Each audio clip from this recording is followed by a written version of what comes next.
څلورم سوال دی چې آیا موږ به د الله عبادت په خوف او طمع سره کوو؟ جواب بالکل موږ به د الله عبادت په خوف او طمع سره کوو. د خوف او طمع معنا دا د خوف په لیکيږي چې د هغه الله د یری به عبادت کې د سینې چې هغه الله می جهنم ته وروانه چي عذاب را ترانه کې عبادت ونکم. او طمع معنا دا چې د هغه الله نه به د اجر امید ساتي چې هغه الله به ماته په دې عبادت مانی، په دې بندګۍ باندې، په دې منځونو باندې، په دې زکاتونو باندې څومره عبادت چې تکي نو په دې به ته الله اجر درکړي. دا په نیت کې راولي، د دې په بدله کې به ته الله جنت درکړي.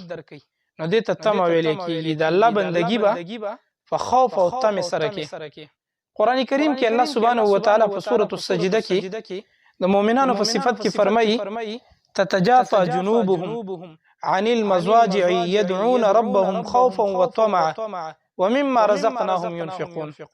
الله وی مؤمنان هغه خلق دي چې د دوی اړخونه د بسترونه لري، د شپې دوی را پاسيږي، د الله بندگی کوي په داسې اندازې کوي يدعون ربهم خوفا وطمعا، د الله بندگی کوي په خوف او طمع سره.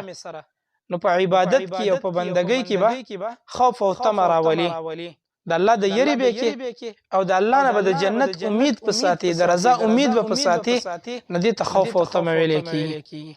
دغه شانتي حدیث کې مرضی امام ابو داود رحمه الله په سنن ابي داود کې حدیث راوړی دی. نبی کریم صلی الله علیه وسلم فرمایي اسال الله الجنه، زه د الله سبحانه و تعالی نه د جنت سوال کوم چې الله ماته جنت راکړي. دې ته طمع ویل کېږي چې الله ماته جنت راکړي، زه دا بندګي کوم الله د دې په بدله کې ماته جنتونه راکړي.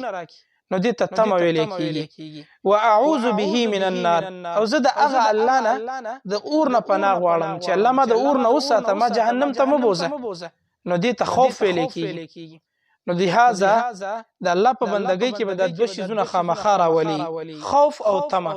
خوف معنا ما ذکر کا چې د الله نه به یریږي چې الله د بندګۍ کومه د سینې چې جهنم ته مې ور داخل نکړي، د دې د یری به کې. او طمع معنا الله په دې وجه کوم چې جنت را تراکي.